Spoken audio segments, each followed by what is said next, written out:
I'm back with a new research project. Don't forget to support me. Enjoy watching. In the ocean, there's always a bigger fish, but we thought the great white was the bigger fish. That all changed when researchers tagged a 9-foot female shark.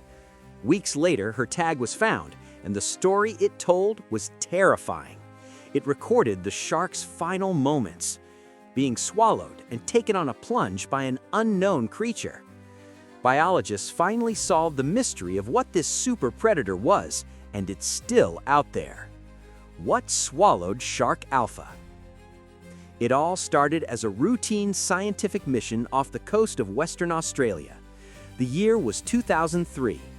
A team of marine biologists led by researcher Dave Riggs was in the middle of a major predator tracking program. Their goal was simple: learn more about the movement and behavior of great white sharks, the ocean's most famous and perhaps most feared apex predator. One of their subjects was a healthy female great white shark. She was impressive, measuring 9 feet long. Let's call her Shark Alpha. The team successfully attached a satellite tracking tag to her. This wasn't just a simple GPS chip. These tags are sophisticated pieces of equipment designed to record a constant stream of information: water temperature, pressure, which tells them the depth, and light levels. The plan was for the shark to carry this tag for several months, collecting a treasure trove of data. After a set period, the tag is designed to detach, float to the surface, and beam its stored information to a satellite.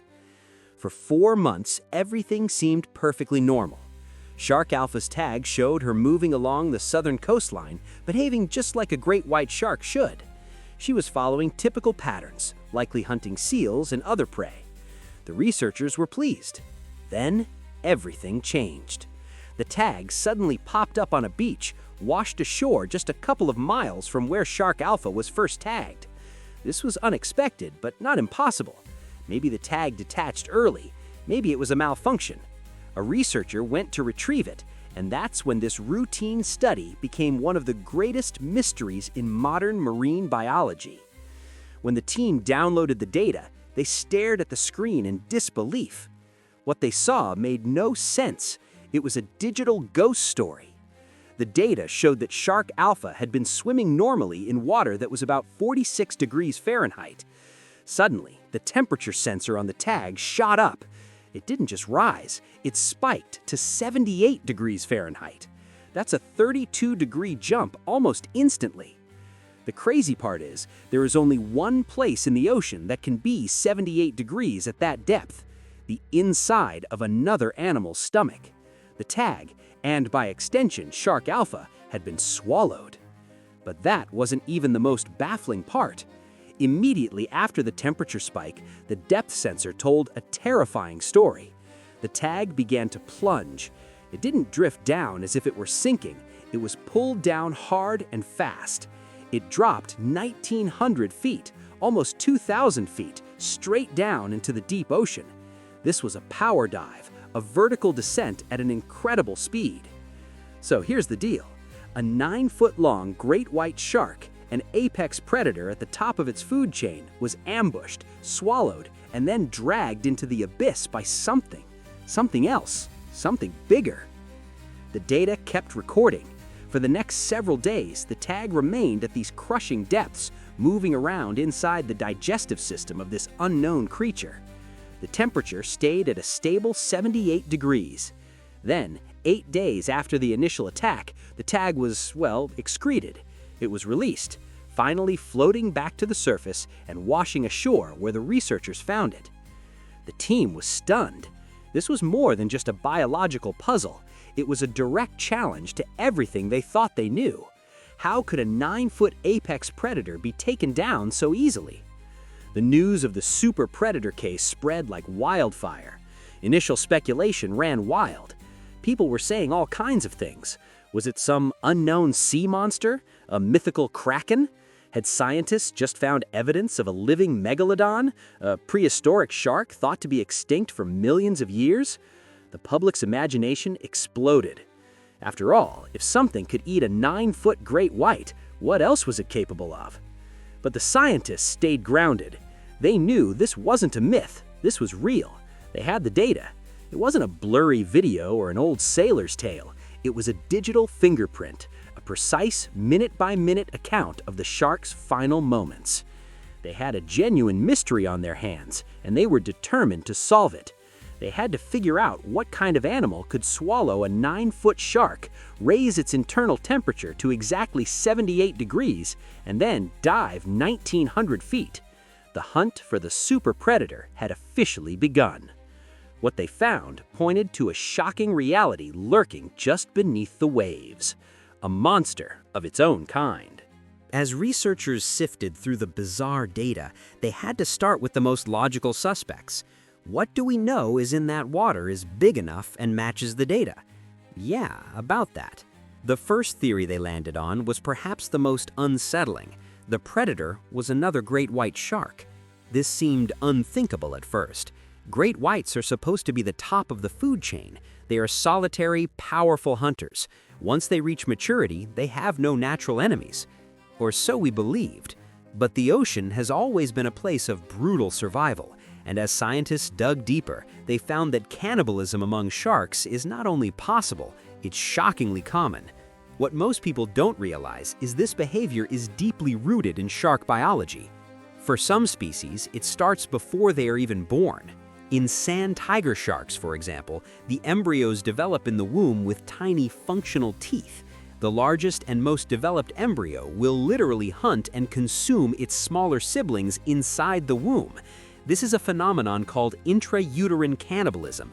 It's nature's first and most brutal battle royale, ensuring that only the strongest, most aggressive pup is born. It's not just in the womb either. Shark-on-shark predation is well documented in the wild. It's not personal, it's opportunistic. A smaller, weaker shark is just another meal. In one documented case off South Africa, researchers watched a massive great white bite another smaller great white completely in half. Off Mexico's Guadalupe Island, a hotspot for large sharks, aggressive territorial attacks are common during mating season. These fights can be incredibly violent and sometimes end with one shark being severely injured or even consumed. So the idea of a great white eating another wasn't impossible. And get this, the data from the tags started to fit this theory perfectly. Let's look at the temperature. The tag read 78 degrees Fahrenheit. This was the most important clue. Great white sharks, unlike most fish, are not cold-blooded. They are regionally endothermic. This is a massive wow factor. It means they can warm up specific parts of their body, especially their brains, swimming muscles, and most importantly, their stomachs. They do this using a special network of veins and arteries called the reta mirabilis, which means wonderful net. It works like a biological heat exchanger, capturing the heat generated by their muscles and using it to warm their core. This ability is what allows them to hunt in cold water, to be explosive predators, and to digest food efficiently. When scientists looked at the data, they realized that 78 degrees Fahrenheit is the exact internal temperature of a large digesting great white shark. It matched.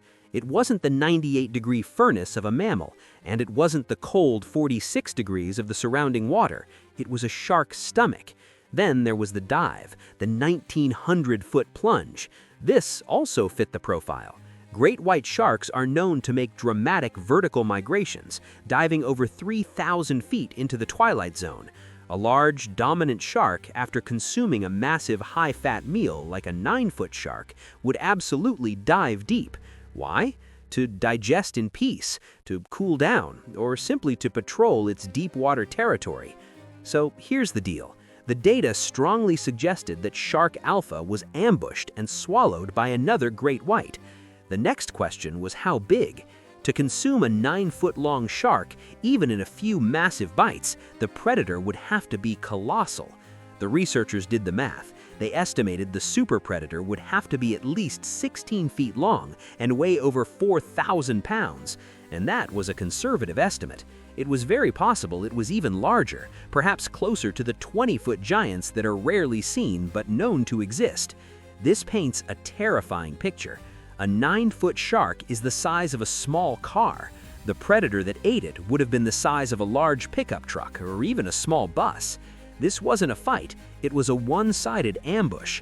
The team, including Dave Riggs, explored this in the famous documentary Hunt for the Super Predator. What they found reinforced this theory. The data from the tag was compared to a database of swimming behaviors from other tagged sharks. The patterns, the slow, deliberate movements deep in the water column after the meal, were a perfect match for a very large great white. This revelation was chilling. The ultimate ocean hunter was itself on the menu.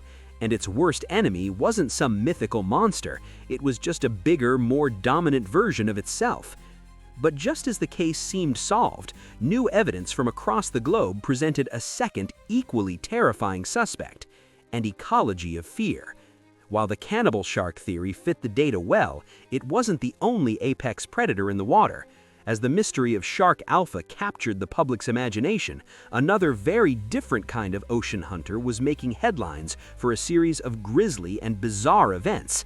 This new suspect, the orca, also known as the killer whale. Don't let the whale part fool you. Orcas are not whales. They are the largest, most powerful species of dolphin, and they are devastatingly efficient predators. They are highly intelligent, travel in family groups called pods, and use complex, coordinated tactics to take down prey much larger than themselves. They are the wolves of the sea. For a long time, the idea of an orca preying on a great white was just speculation. It was a who would win debate for forums. Then in 2017, that speculation became horrifyingly real. Off the coast of South Africa, 5 great white shark carcasses washed up on the beaches. Each one was a mature, powerful shark, but they all shared the same disturbing injuries. Their livers had been removed. In some cases, the heart or stomach was also gone, but the crazy part was the rest of the carcass was almost untouched, and the incisions weren't the jagged, messy tears you'd expect from a shark attack. They were clean, precise, almost surgical. It looked as if a team of butchers had shown up, taken only the best cuts, and left the rest. Local marine experts had a terrifying theory. They believed the culprits were 2 male orcas, a pair that had become infamous in the area. Their names were Port and Starboard. These two were easily identified by their dorsal fins.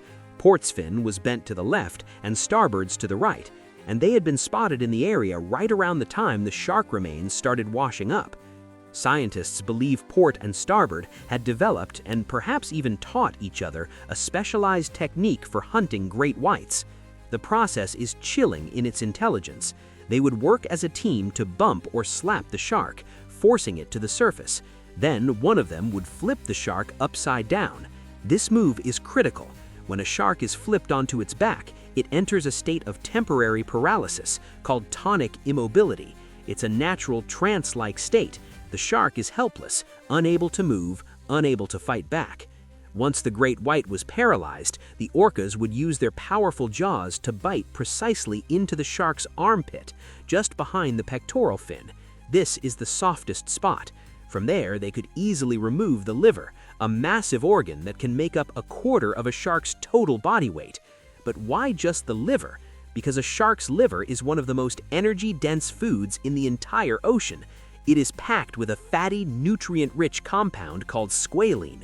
For an orca, eating a great white's liver is like drinking a gallon of high-octane rocket fuel. It's a massive energy boost for minimal effort. The evidence was overwhelming. Biologists found orca tooth impressions on the shark remains, but the most compelling proof was what happened to the other sharks. Researchers had tagged several great whites in the area. These sharks would normally spend months patrolling the seal colonies, but the moment Orca Starboard showed up, the tagged sharks fled. They didn't just move to another bay, they completely evacuated the region. In one case, after a single orca sighting, the great whites didn't return for months. This created an ecology of fear. The sharks, the apex predators, were terrified. They recognized the orcas as a lethal threat and responded with immediate flight. This wasn't just happening in South Africa. Similar patterns were observed in California's Monterey Bay and even in Australia. When orcapods entered an area, the great white sharks vanished. In 2022, a now famous drone video captured the moment in real time. It showed a group of orcas calmly, methodically, and relentlessly pursuing a great white shark in shallow water. The shark panicked, tried to flee, but it was no use. The orcas were in complete control. Given this growing, terrifying body of evidence, it was natural to ask, could orcas have been responsible for the disappearance of shark alpha back in 2003? At first, it seemed plausible, but when scientists looked closer at the original data, the orca theory began to fall apart. Why the orca theory doesn't fit? On the surface, orcas seem like a perfect suspect.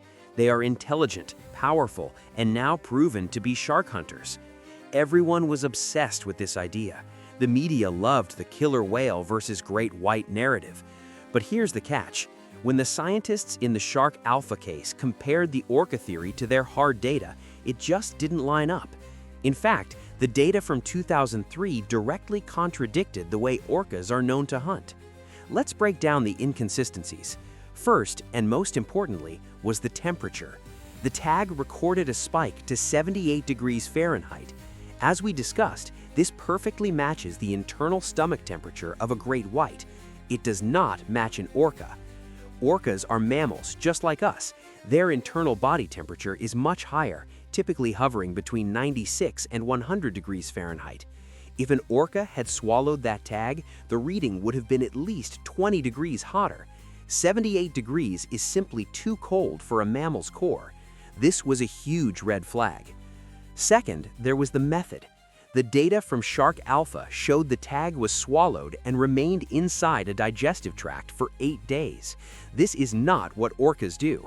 As the South African cases proved, orcas are picky eaters. They are specialists. They use surgical precision to remove the liver and maybe the heart, and then they discard the rest of the carcass.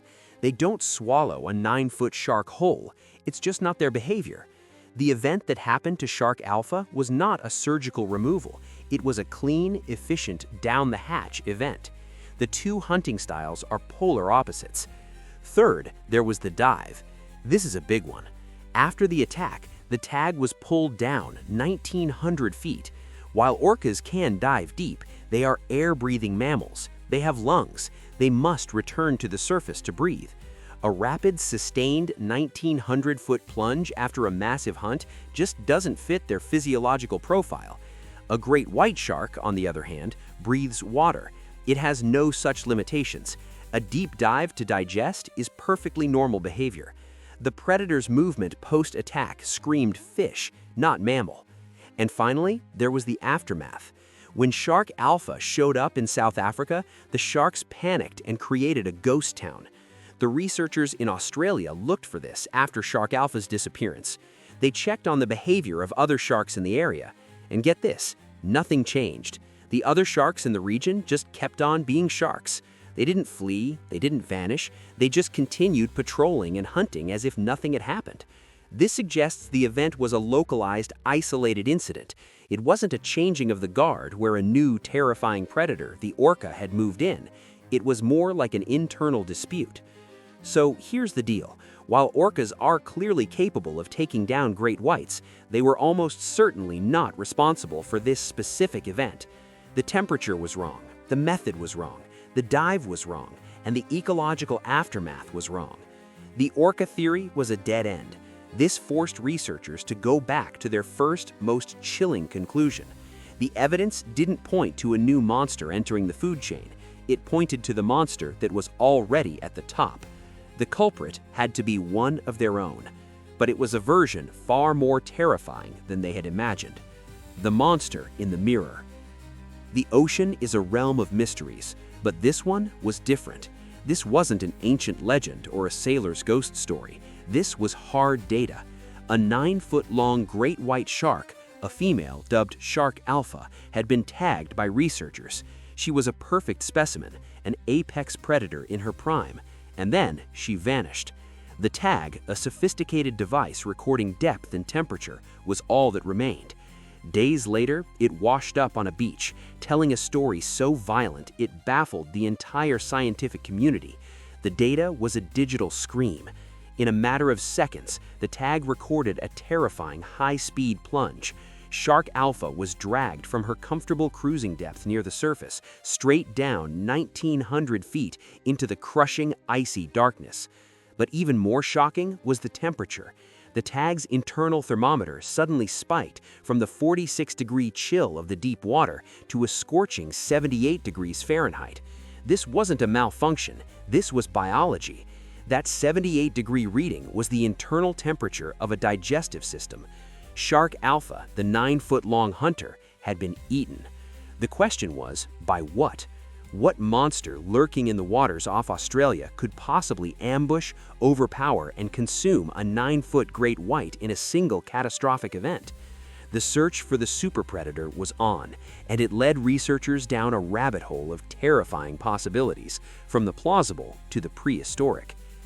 If the predator wasn't an orca, the investigation had to go deeper, literally. The area where Shark Alpha vanished is near the Brimmer Canyon, a colossal underwater feature, a gash in the continental shelf. Canyons like this are deep-water hunting grounds known for giant squid and their only major predator, the sperm whale. This led to a second, more terrifying theory. Shark Alpha was attacked by an undiscovered species of colossal squid. This is the stuff of nightmares.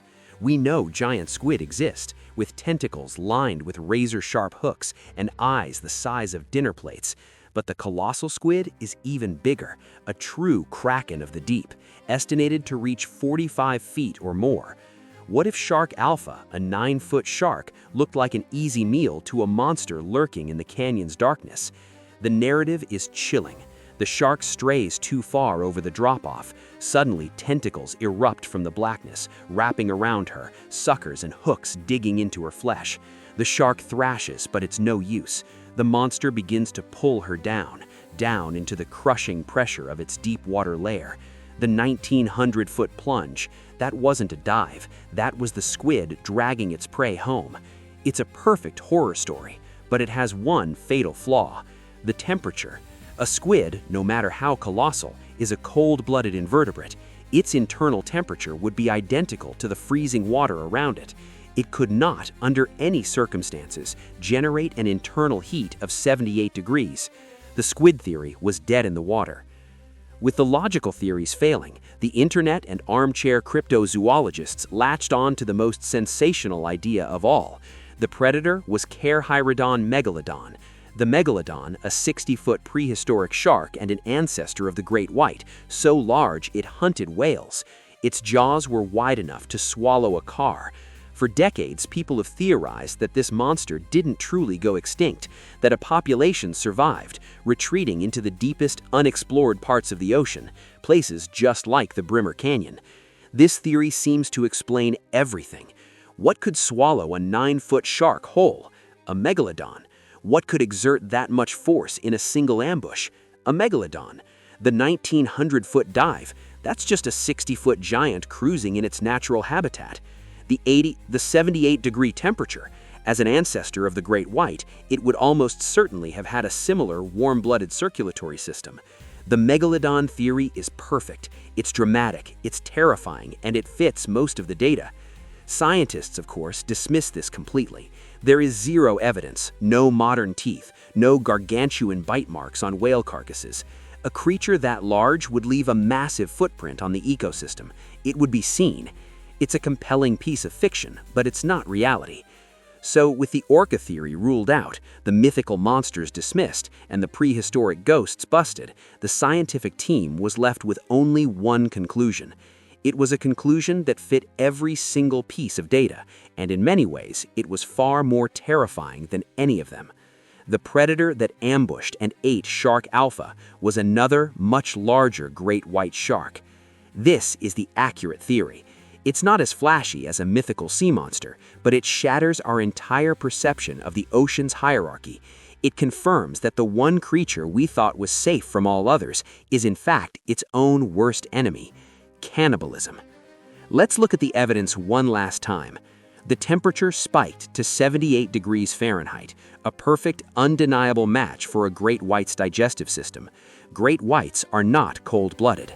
They are endothermic. They generate their own body heat using a complex network of blood vessels called the rate Mariablet, or wonderful net. This system heats their muscles and stomach, allowing them to hunt in cold water.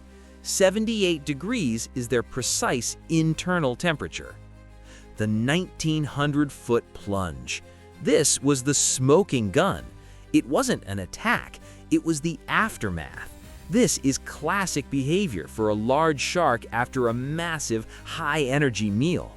It dives deep into the cold, dark water to digest undisturbed, the swallowing whole event. While a 9-foot shark is huge to us, a much larger shark could absolutely consume it or tear it apart in a few massive, non-surgical bites, swallowing the tag in the process. The lack of panic from other sharks. This also makes sense. If the predator was just another bigger shark, it wouldn't create an ecology of fear. It wouldn't scatter every animal for miles. It would be seen as a normal, if brutal, part of the ocean's hierarchy. So, the researchers had their culprit. The case was solved. The super predator was a cannibal great white. But this is where the down-to-earth part of the mystery becomes the most unsettling. This is what people watching this are probably wondering. Is it really that simple? Yeah, about that. The thing is, this theory forces us to ask a new, much scarier question. Just how big was this shark? As we said, the initial estimate started at 16 feet and 4,000 pounds, but many of the scientists on the case, including the lead tracker Dave Riggs, now believe it was likely much, much bigger. To take down a 9-foot, 1,000-pound shark so cleanly, with no signs of a struggle recorded by the tag, the attack was likely a complete surprise. This wasn't a fight, it was an execution. This paints a picture of a rogue individual, a colossal great white, possibly over 20 feet long, maybe even larger. A shark that size would be a true giant, weighing over 5,000 or even 6,000 pounds. This would be a completely different class of animal. This wouldn't be a normal predator. This would be a specialist, a dominant monster that ruled the deep waters of the continental shelf. Remember, the area where Shark Alpha was tagged is the Brimmer Canyon. This is a deep water hunting ground, a place where giants live. The running theory is that Shark Alpha, a 9-foot teenager shark, simply strayed into the wrong territory. She was a dominant predator in her own right, but she wasn't the dominant predator. She entered the hunting ground of this dark, deep water giant. The attack was probably an ambush from below. The super predator would have come up from the dark, its massive size giving it all the power it needed. It likely hit Shark Alpha with such force that the smaller shark was incapacitated instantly. From there, it was a simple matter of consuming the meal. This is a chilling realization. It means that for all the great white sharks we see at the surface, for all the ones we tag and track from our boats, there are other larger, more dominant individuals lurking below. They live in the twilight zone, far